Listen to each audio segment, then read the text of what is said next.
It's hard to believe that not too long ago, MySpace was everybody was on. It was crazy because suddenly you could communicate with people miles and miles away. You could meet people and date them through MySpace. I think I was about 12 years old when I was introduced to MySpace.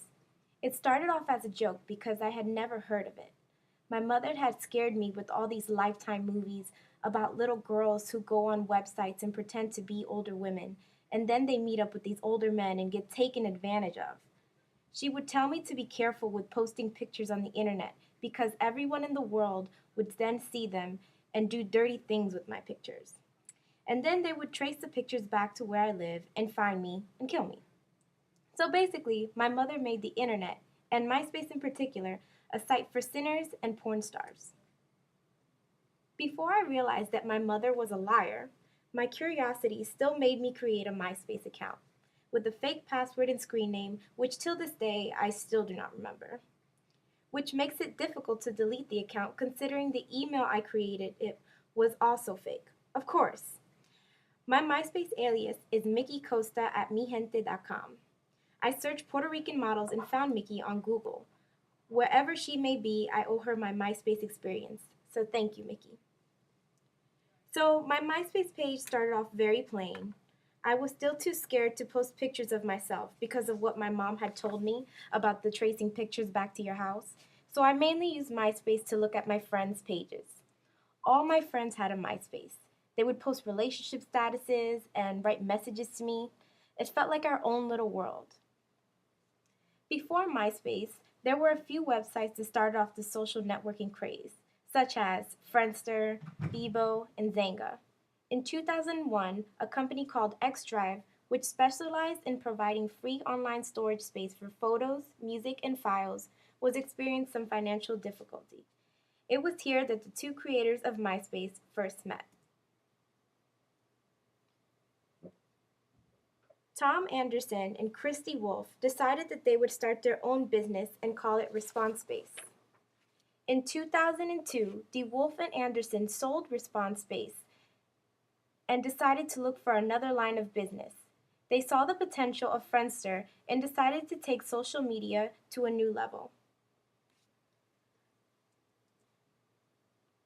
Only 8 months after its launch, MySpace experienced a network effect, which means that the site experienced a massive increase in the number of friend requests.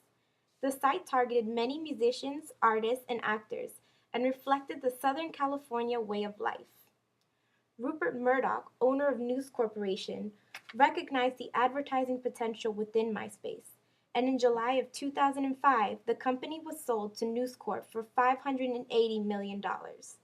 At first, DeWolf and Anderson were concerned that selling off MySpace to a major corporation would essentially kill the site's reputation as an anti-authority, youth-based site.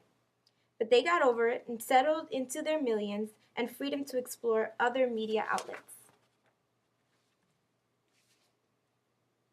It's pretty amazing how something so official and part of a major corporation and major research could trickle down to the average Joe. In Self and Haywasher's piece, Becoming Literate in the Information Age, Melissa Pearson talks about how in the 60s and 70s, computers were used for business and science. A computer for me was something to be used by skilled people.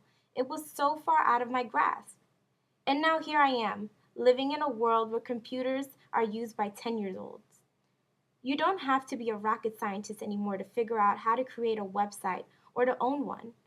Social media introduced a whole new concept and purpose to the computer and internet world, and everyone wanted a piece of it, including me. So when I was about 13, I found out my mother had been lying about bread crust. I would always cut off the crust, but she told me that it contained nutrients that would make me grow taller. Lies.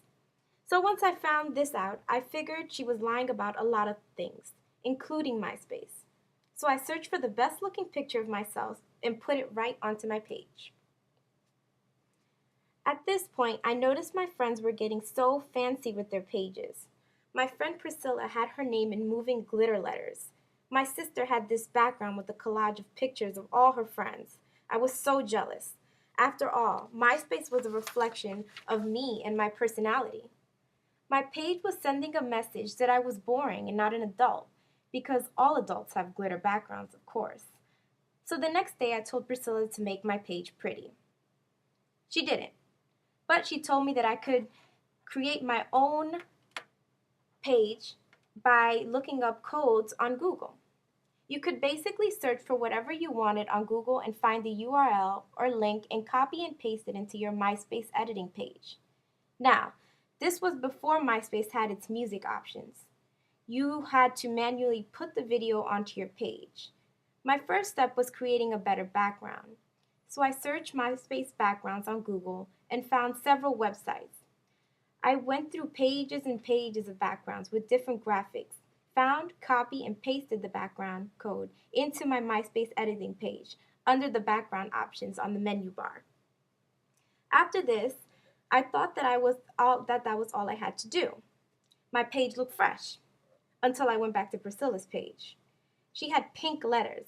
Oh my God, pink letters. I wanted purple letters. So I went to Priscilla and told her to make my letters purple. Of course she didn't, but she told me to Google a code to make the letters purple. And that is exactly what I did. Copy and paste, I had purple letters. My MySpace was coming along. I had set up my page so that only my best friends were in my top 8. And depending on where you landed on my top 8, that showed who I cared about more. God forbid someone got taken off the top 8. That usually meant drama and so wasn't talking to so and so. Let's not even go there. Then people started adding their boyfriends and wouldn't know whether to put their best friend first or their boyfriend. MySpace was starting to piss me off with all the drama. And then it happened. I met my first MySpace crush. His name was Carlos. He was my sister's boyfriend's little brother. He would put little heart graphics on my comment box and send me messages telling me he missed me. I thought, wow, my first real boyfriend. Mind you, I had never met Carlos. Carlos and I began our affair after my sister told him to hit me up on MySpace. He would message me on my inbox, sweet little messages, I miss you, I wish I could see you. You would have thought it was a scene from West Side Story. I would run home every day to see if Carlos had sent me a message. My face would light up every time I saw my inbox was in bold and I had a little number 1 next to it. But then Carlos began to tell me that if we really cared about each other, we should exchange passwords. So we did just that. Little did I know that Carlos would hack into my MySpace account and write to a fake MySpace account that he had created and tell me that I was a cheater. I couldn't believe it. A real-life psycho stalker. Needless to say, this whirlwind romance did not last long. Carlos was a stalker, of course. Besides, I was about to start high school and I had no time for childish games. So I started separating myself from MySpace. It was hard to believe that I once used to run straight home just to check if I had any new comments on MySpace or friend requests, and now it was over. But I couldn't delete the page. The username, the password, the email address, it was all fake. Although I don't really miss using MySpace anymore, I do owe a lot of my basic computer knowledge to it. I can change background codes and fonts because of the many times I did it on MySpace. I know where to look for artists and new music on MySpace. Many of current social media, such as Facebook and Twitter, have continued to take from MySpace basic format and allows me to continue working with social media. I learn more with each new site. After MySpace, I moved on to Facebook, and now I'm currently hooked on Twitter. I can use everything on my phone anytime I want. It just gets easier and easier each year. I'm just grateful I don't have to search for backgrounds and font codes on Google anymore, because now each site gives you that option with just a click of a button. Yep, social media is this continuous cycle of information. It just keeps adding and it keeps going.